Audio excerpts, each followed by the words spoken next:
Seterusnya dengan tajuk puisinya Bahasa Itu Seperti Tenang Laut karya Abizal. Dipersilakan peserta ketiga Muhammad Fazli Haji Miswan.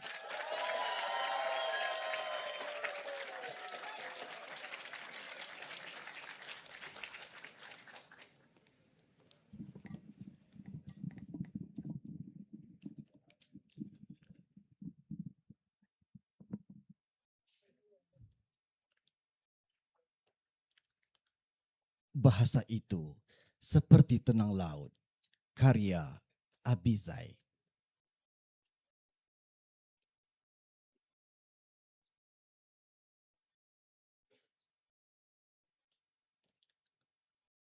Ketika angin segara menghantar layar dan ombak melambai pelaut asing, menjelmalah sebuah pelabuhan di muara sejarah. Disitulah bahasa mekar berkembang.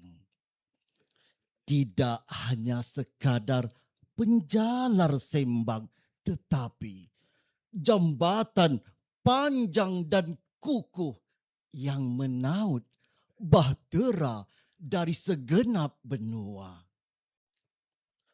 Pedagang dari timur dan barat rela menanggalkan logat masing-masing di lantai basah dingin dermaga. Lalu senang hati menyarungkan lidah dengan satu lisan yang ramah. Bahasa itu lembut seperti tenang laut, sudi menerima pelbagai ragam muara.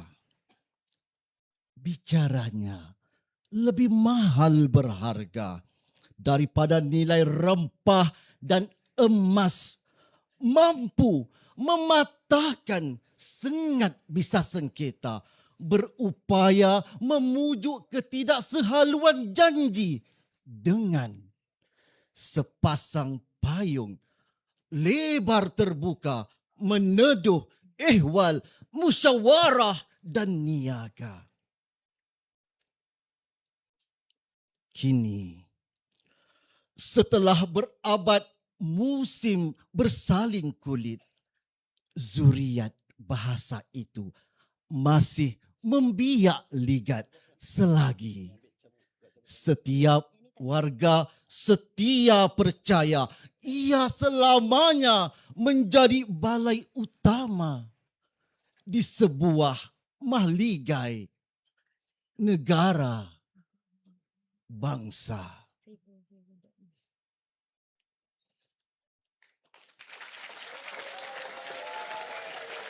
Jikalau tadi peserta pertama dan kedua kita merupakan anak Jati Melaka, kini peserta ketiga ini merupakan anak kelahiran Johor Bahru dan kini telah berkhidmat sebagai pegawai tentera hampir 20 tahun. Beliau telah bergiat aktif dalam bidang penulisan kreatif sejak tahun 2023 lagi. Karya-karyanya telah tersiar dalam majalah terbitan DBP, Akhbar Perdana, penerbitan di Akhbar Sabah dan Sarawak serta di platform digital. Beliau turut menerima hadiah sastra Tunas Sarawak pada tahun 2024 bagi kategori puisi dan pada tahun 2025 bagi kategori cerpen.